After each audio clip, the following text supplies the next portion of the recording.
আমি মীৰা বৰঠাকুৰ ডাঙৰীয়ানী আৰু মই অসম প্ৰদেশ কংগ্ৰেছ কমিটিৰ নৱনিযুক্ত সভাপতি গৌৰৱ গগৈ ডাঙৰীয়াই গোটেই অসমত এতিয়া পৰ্যবেক্ষক দিছে আমাৰ 126টা সমষ্টি লগতে 35খন আমাৰ জিলা আছে সকলোতে আমাৰ পৰ্যবেক্ষক গৈছে সকলো আমাৰ নেতাবিলাক একেবাৰে তৃণমূল স্তৰলৈ যাব আৰু অহা দিনত আমি ৰাইজৰ লগত থাকি দলৰ সংগঠনৰ কৰ্মীবিলাকৰ লগত থাকি পেলাই কি ধৰণে হৈছে এই কথা বতৰাবিলাক আৰু জানি পেলাই আৰু 26ৰ কাৰণে আমি সকলোৱে সুসংগবদ্ধভাৱে বিজেপিক পৰাভূত কৰাৰ কাৰণে এনেকুৱা ধৰণৰ এটা প্ৰণালী তৈয়াৰ কৰা হৈছে আৰু সেই সূত্ৰে মীৰা বৰঠাকুৰ ডাঙৰীয়ানী আৰু মই দৰং জিলাৰ আজি আহি পেলাই পৰ্যবেক্ষক হিচাপে প্ৰথমখন আমি জিলাৰ সভা আমি আজি কৰিলোঁ। ইয়াৰ পিছৰ পৰ্যায়ত আমি একেবাৰে তৃণমূল পৰ্যায়লৈ ইয়াতে 3টা সমষ্টি আছে। এই 3টা সমষ্টিত আমি কি ধৰণে বিজেপিক পৰাভূত কৰি বিজেপি এজেপি তেওঁলোকক পৰাভূত কৰি 26ত এখন নিকা চৰকাৰ অসমত এই যি ধৰণে বিভিন্ন ধৰণৰ আভুৱা ভৰা কথা কৈছে এইখন চৰকাৰে অহাৰ পৰা জাতি মাটি ভেটিৰ কথা কৈছিলে 16 মেত বাংলাদেশী টালি টোপোলা লৈ পেলাই অসমৰ পৰা যাব বুলি কৈছিলে আৰু বিভিন্ন ধৰণৰ চাকৰি বাকৰি দিয়াৰ কথা এনেকুৱা বিভিন্ন কথাবোৰ কৈছিলে। এই কথাবিলাকৰ লগতে যি ধৰণে শোষণৰ মানে এটা মানে শাসন মেলি দিছে ৰাইজৰ ওপৰত প্ৰত্যেকটো দিনে শোষণ কৰিছে মূল্য বৃদ্ধিৰে মানুহক মাৰিছে কঙা কৰিছে লগতে ধাৰৰ বোজাও জাপি দিছে। গতিকে এইখন চৰকাৰ সকলো ফালৰ পৰা ব্যৰ্থ। এতিয়া ৰাইজৰ হৈ পেলাই কোনে কথাবিলাক ক'ব ৰাইজৰ লগত থাকি যুদ্ধটো কোনে দিব আমি এই কথাবিলাকৰ কাৰণে আলোচনা কৰি 26ৰ কাৰণে এটা ৰণনীতি তৈয়াৰ কৰিম আৰু দৰং জিলাখনতো ঠিক তেনেধৰণে আমি 3টা চিটেই যাতে ইয়াত জিকি জয় হৈ যাব পাৰোঁ এই কথাবিলাক পৰ্যায়ক্ৰমে আমি তৃণমূল স্তৰলৈ আমি আলোচনা কৰিবৰ কাৰণে আজিৰ এই কথা এতিয়া গৌৰৱ গগৈক লৈ পেলাই অসমৰ কংগ্ৰেছ কৰ্মী বুলি নহয় উৎসাহিত অকল কংগ্ৰেছ কৰ্মী নহয় অসমৰ বিভিন্ন প্ৰান্তৰ পৰা একেবাৰে পাহাৰ ভৈয়াম সকলো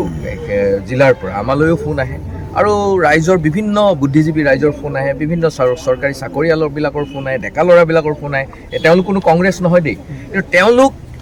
এতিয়া উৎসাহী এনেকুৱা কৈছে যে সকলোৱে একগোট হওক আমি আছোঁ যে এইখন চৰকাৰে যি ধৰণে মানে শোষণ কৰিছে গৌৰৱ গগৈ অহাৰ লগে লগে এটা আমি আশাৰ সঞ্চাৰ দেখিছোঁ গতিকে সকলোৱে একগোট হওক লাগক এই শোষণ কৰা চৰকাৰখনক পৰাভূত কৰাৰ স্বাৰ্থত লাগি যাওক গতিকে এইটো এটা পৰিৱেশ তৈয়াৰ হৈছে অসমত আমিতো দৰং জিলাৰ 3টা সমষ্টি পোৱাৰ কাৰণেই এতিয়া সংগঠনৰ তৎপৰতাটো বঢ়াম আমি ক'ৰবাত বিচাৰিম নেকি যে দৰং জিলাত আমি 3টা আমাৰ সমষ্টি আছে সেই 3টা সমষ্টি আমি নল'ম বুলি পেলাই আমাৰ লক্ষ্যই হ'ব আৰু 3টা সমষ্টি চিপাঝাৰো আমাৰ কাৰণে আজিৰ সময়ত ভাল দলে আমি সংগঠন কৰিলে চিপাঝাৰো আমাৰ কাৰণে জয় হোৱাৰ কাৰণে এটা পৰিৱেশ আছে আৰু মঙলদৈ সমষ্টিটো আমাৰ কাৰণে জয় হোৱাৰ পৰিৱেশ আছে আৰু বহু আপোনালোকে হয়তো নাজানে বহু বিজেপিৰো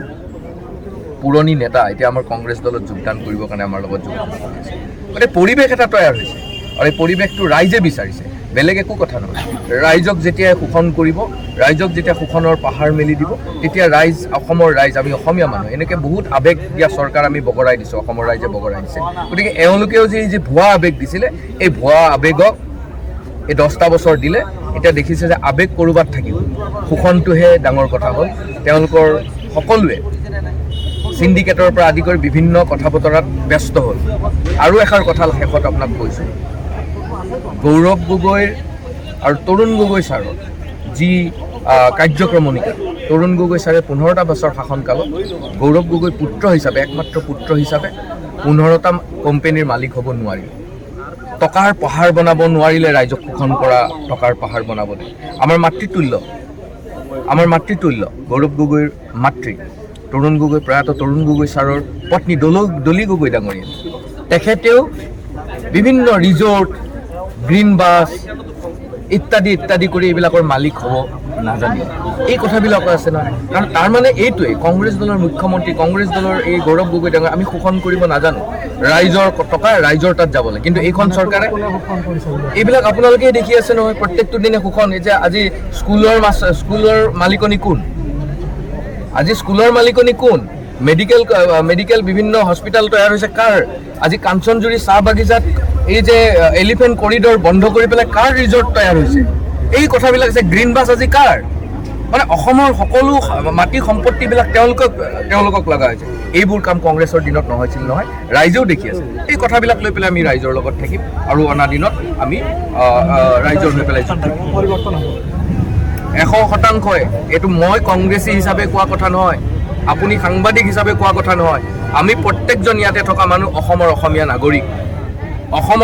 নাগৰিক, অসমীয়া আই মাতৃক যেতিয়া কেঁকোৰা চেপা দিছে, দিহিং পাটকাইৰ পৰা আৰম্ভ কৰি পেলাই এই য'ত আহোমসকলে চৰাইদেউ দি সেই পাহাৰেৰে নামি আহিছিলে, আমি পঢ়িছোঁ ইতিহাসত, সেই পাহাৰ আজি টকলা কৰি দিল কাৰ চৰকাৰ দিনত। সেইফালেদি আহক একেবাৰে আহি খীলঞ্জীয়াৰ কথা কোৱা চৰকাৰখনে কাৰ্বি আংলং হৈ পেলাই একেবাৰে আমাৰ ৰাভা হাছং এলেকা পলাশবাৰীলৈ চাওক। এই কথাবিলাকো আছে নহয়। গতিকে পৰিৱৰ্তন আপোনাৰ মোৰ অসমীয়া আই মাতৃৰ কাৰণে পৰিৱৰ্তনৰ দৰকাৰ হৈছে।